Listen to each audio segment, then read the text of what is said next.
pay me no mind. It's just somewhat, it's always personal content. And then again, it's kind of, everybody's familiar with TED Talks.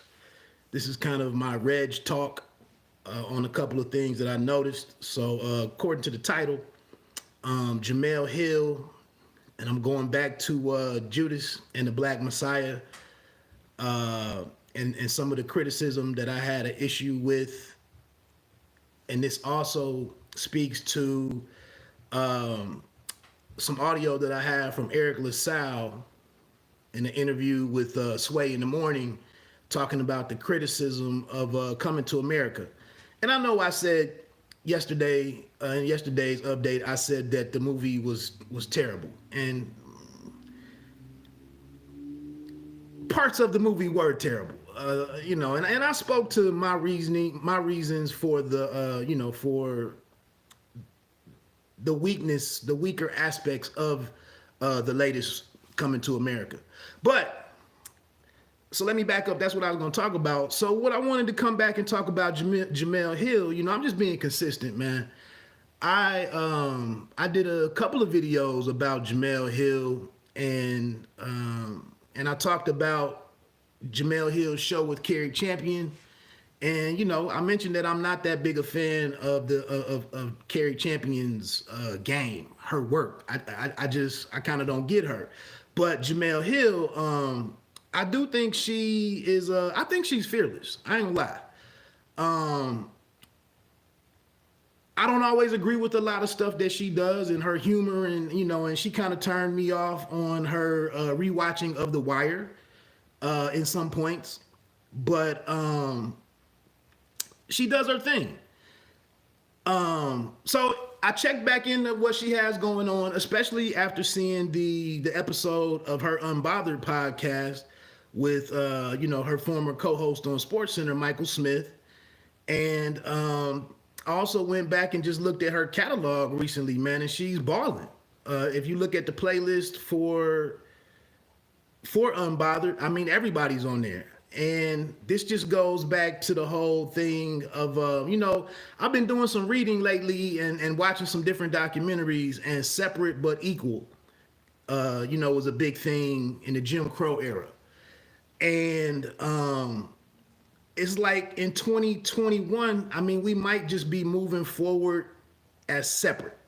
I mean, that's just what if you look at January 6th at the Capitol building, if you look at some of the constant clash between, blacks and whites and some of the different outlets that are up here, it looks like we could just be moving forward as separate.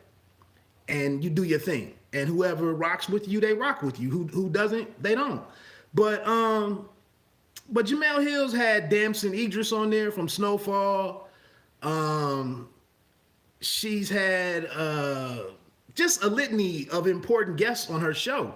And I think what I came out of the Michael Smith episode was where they discussed, being shut down and being fired from ESPN and the events that transpired with the move to the 6 o'clock Sports Center.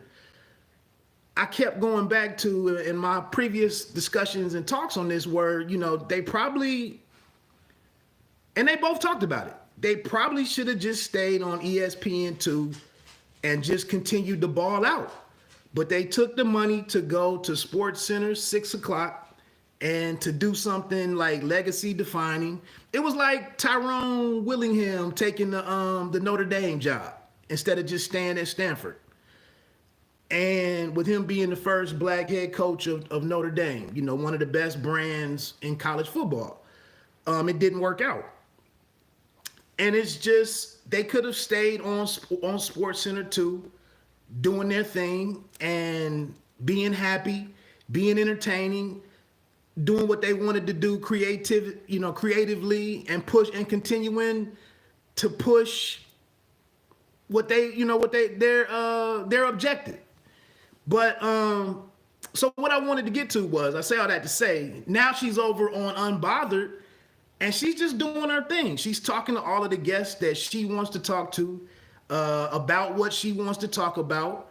And I think it's working out for her. and you might not have the audience, you might not have the pay from ESPN, you might not have the staff and all of the resources, but you're doing the work that you want to do and that you enjoy. And you just, that's where you might be happy. What up, though? What up, though, LaTours?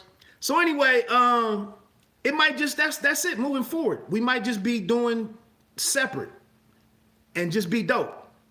But anyway, what I wanted to get to with the Judas and the Black Messiah. Recently on Jemele Hill's Unbothered podcast, she had Chairman Fred Hampton Jr. and Ryan Coogler, who was an executive producer on the movie. And what pissed me off about the criticism of Judas and the Black Messiah on some of the YouTube channels that I came across who didn't like it for various reasons, and I thought most of those were unfounded.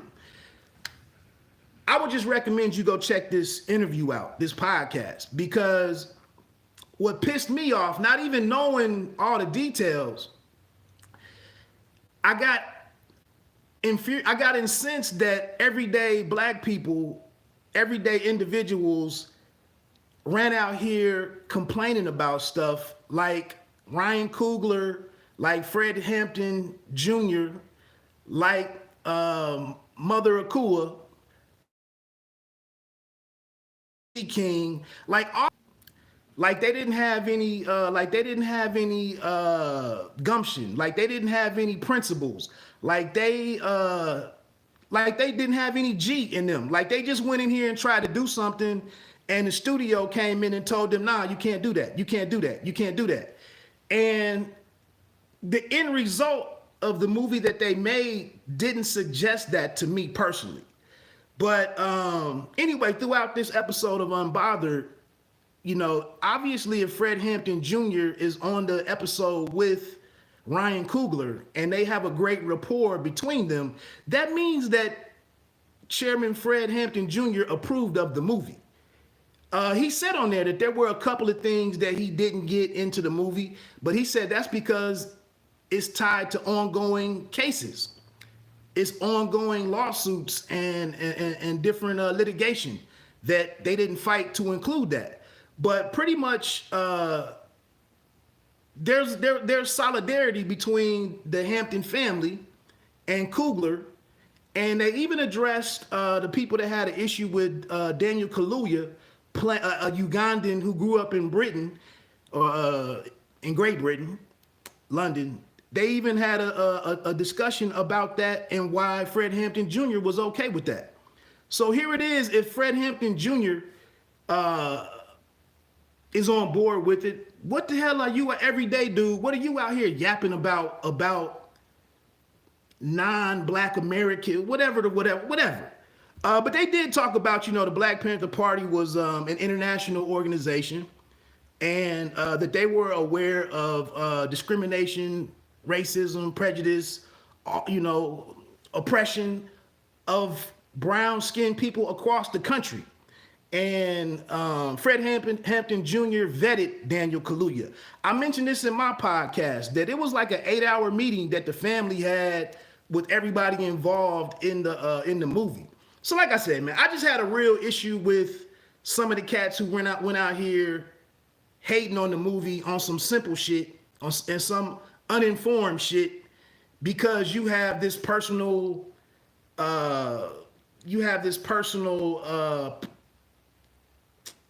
thing that you're championing about American Black people. It's bigger than you. It's bigger than you. It just is. It's bigger than us. But anyway, go check Unbothered out with this episode. You hear everything that you want to know about that movie. It doesn't have to come from me. I will say, it's kind of tough to listen to Coogler and Fred Hampton Jr. I'll let you be the judge of it. But some of their responses were weird. Coming to America, more criticism. Like I said, I was one who had some issue with the movie. And one of those was the fact that Eriq LaSalle, the Prince of the Soul Glow, Darrow, did not make it back into the movie. And I was wondering what happened to him.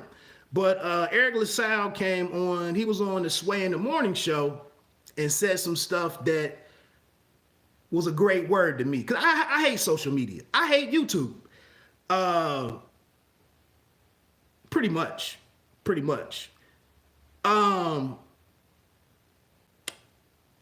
You threw me off. Eriq LaSalle came on to Sway in the Morning, and he spoke about social media and criticism.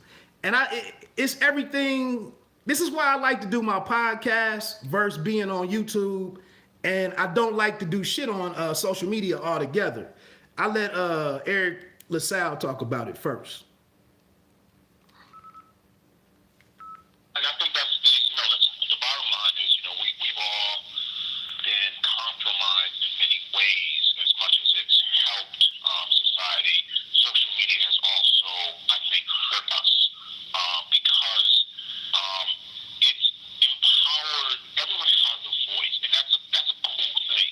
Here's the problem: not everyone understands the responsibility of having a voice. And so, the bottom line is what we used to say back in the day. Everybody ain't ready for a microphone.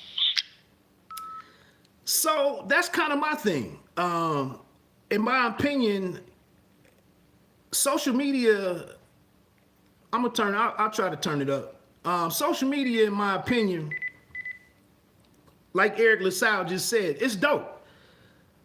The only thing is, people get to experience something that they don't like, but they're not an expert on. They don't know the ins and outs about it. And then as soon as they see it, the first reaction that they have, the first emotion that they experience, they just pick up their phone and say, I hate this. This is trash. And what is your basis of what you just said? So I don't know. My thing is this, though. Everybody should be able to say what they want to say. The thing that kills me is I don't understand people who watch and follow some of these people who consistently are off base in their commentary, or it's illogical. It doesn't make sense. It doesn't add up. It doesn't carry water. I'm baffled that people continue to watch people who don't know what the hell they're talking about. That's my problem. But anyway, he also had one more statement that he made in another part of that same discussion. Writer in a script, and he said to me, listen, no one shows up to do a bad job. Right? Whatever you think of this writer is doing the best that they can. And it changed my approach in how I criticize and how I absorb, because no one's setting out to do a failure. No one's setting out to do a bad film or a bad song, or, you know what I mean? Like the young brother you guys just had on, Lavish Ways, whatever. Like, he's not setting out to do whatever. Like, these people can venture, people can do whatever. This person is trying to do the best they can with what they have. So he's defending Coming to America. And he's saying that, what the second part of what he just said was that nobody sets out to do a bad job. Nobody sets out to make a bad movie. Nobody sets out to make a bad rap song. I would disagree with him there. Nobody sets out to have a bad game. The Chiefs didn't go to the Super Bowl to play bad that day. They just got out coached and outplayed. But us out here in the world, we just criticize all of this stuff. I would just say to him, in response to him, I understand what he's talking about and being responsible about how you criticize stuff. But I think it is certain projects, and it is certain. I've often heard high-level talent say they didn't do their best. Well, it's funny you mentioned that, because Jamie Foxx, before he blew up, before he did the Ray thing, Jamie Foxx did a movie called Hold Up or Held Up, and it all took place in a gas station. And I heard Jamie Foxx, I believe it was on Sway in the Morning before the movie came out, and he was like, "Oh, this is my best work. This is my best work. This is dope. Y'all gonna enjoy this, blah, blah, blah." And Held Up was trash. I mean, it just was. You can't have a movie at a truck stop and it'd be great without a whole lot of effort into it. And then Jamie Foxx came back for Ray. I want to say it was Ray. He came back to Sway in the morning, and he said himself, he was like, "Look, man, I know I told y'all that Held Out or Held Up was dope. It was gonna be great." He's like, "I lied. I knew it was trash when I put it out." So it's a thin line that you have to walk, because when you put something out here and it's bad, people can say that it's bad if it is. And I just think for me personally, all I can really do is I tried to give you reasons why I didn't think the movie was all that great. And like I said, I tried to be as responsible as I could in how I gave my opinion. But I would never discourage anybody not to go check it out. And also, I said in my critique of the movie that I understood all these people coming back together, all of the people that were involved. At the end of the movie, there was actually a message that 6,000 people were involved in the creation of the movie. 6,000 people got paid. Craft and services, drivers, security teams, assistants to the director of cinematography, or a lot of people got paid to be involved in that. So from one particular standpoint, I'm glad y'all did what y'all did. I just think it wasn't the right. It didn't turn out right. I said this Saturday with the fight for Claressa Shields. I paid my $30 for that, and I've talked to two other boxing podcasts, boxing writer people, and they didn't have no problem with it whatsoever. And I'm like, I spent my $30. I got a little issue with the value that I received for my $30. Again, though, I understand the challenges that Claressa Shields and her team were up against, but I'm gonna say some things because I want to see an improvement the next time out. So to me, I'm doing my duty in helping you out. That people's money is important right now. And like I said, we got all these podcasts about business and the importance of a dollar and investing. And I'm sitting here taking all this new stuff in to consider. And then when I go spend my $30, I'm not supposed to apply none of this new information that I'm learning. I'm not supposed to apply it to my living. Nah, I'm sitting here, I'm looking at $30 a lot differently than I did 3 months ago. So when I do tune in and support your project or your event, if you drop the ball in some obvious error in some obvious areas, I can speak on it. And let's keep it a buck. It's a lot of people that put stuff out here to the public knowing that it's trash. Latours just went to a fight a couple of weeks ago and sent me a text message of the quality of the event. This man traveled over an hour and a half, 2 hours to come to their event. Got a hotel room, stayed overnight, had to pay for food, beverages and whatnot.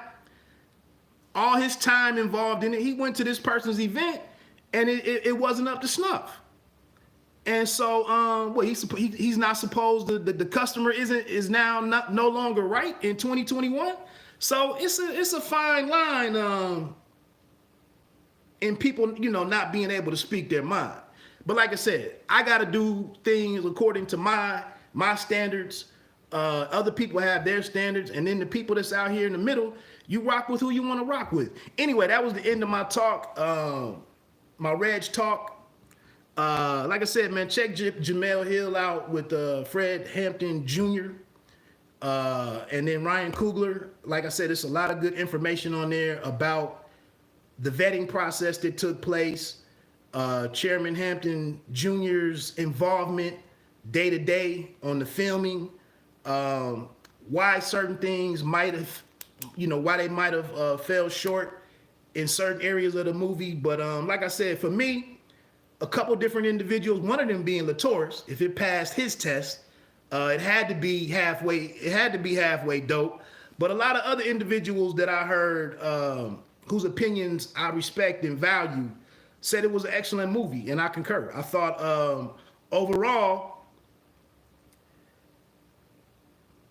overall story You can go and read and watch other documentaries and read magazine articles, newspaper articles. You can go do whatever you want to do to bring all the real detail together. But what they did in that 2 hours and 10 minutes of that movie was something that I really hadn't seen done in cinema before. Riveting, exactly. So again, with what Eriq LaSalle was saying, to go out there and tear that down because they didn't show you the inception of the Black Panther Party and the first time they held a meeting and agreed to have a free breakfast program and who was assigned to take the minutes and who picked out how they were going to wear their berets. Because they didn't do all of that, that doesn't mean that the movie was a failure. And that's what some channels want on some simple shit like that. Like, I wanted what I wanted, but I'm gonna ignore the fact of this greater story that was told. So anyway, man, let me get on out of here. Have a great day. Peace. I'm out.